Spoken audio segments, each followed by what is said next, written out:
Bryan Kohberger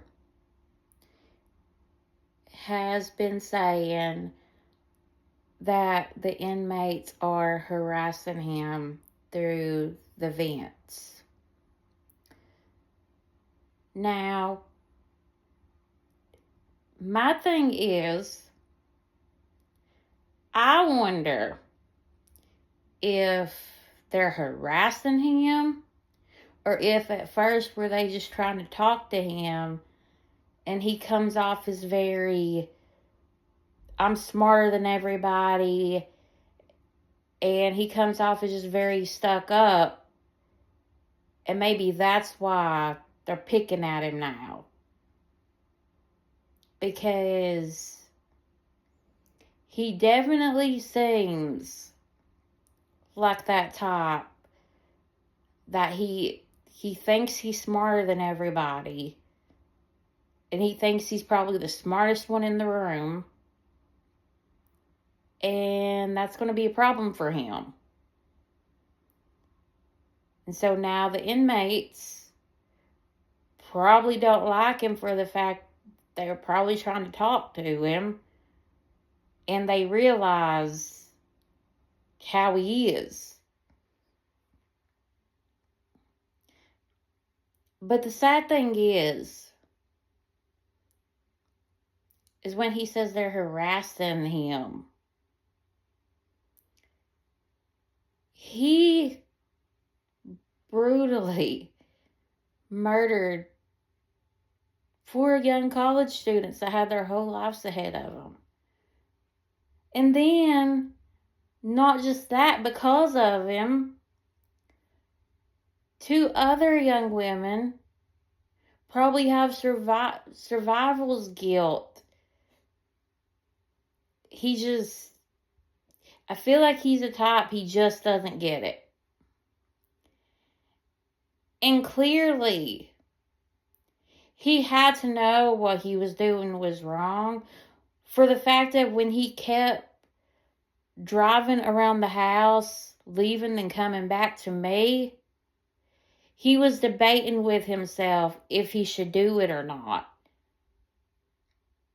And he made that choice to go in that house and do what he did.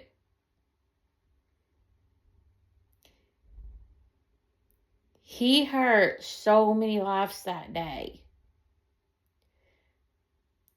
Because you have the surviving family that has to deal with it. You have the 2 surviving roommates that have to deal with it. But he wants to say, poor me.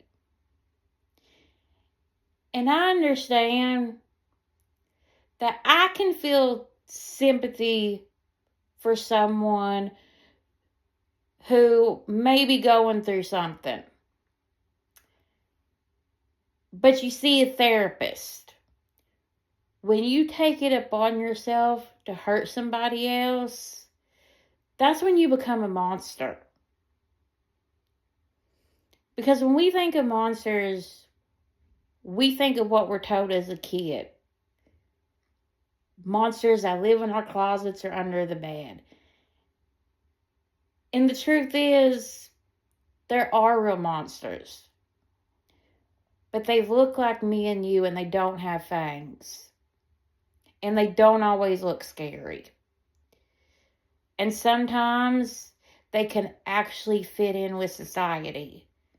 They can fit in really well with their surroundings. And that's what's so scary.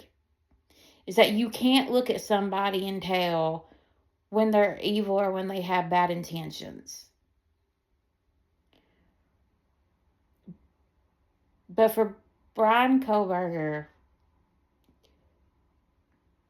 to try to say that he is so scared for his life, I wonder if he's feeling what them poor victims felt. I mean, they were Kaylee and Maddie and Ethan and Xana. They had to be terrified. And he couldn't care less. And he still doesn't care. He doesn't have that empathy to care. He can feel bad for himself.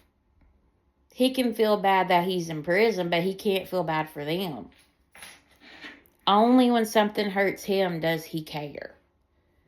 It's all about him. And that's just the truth.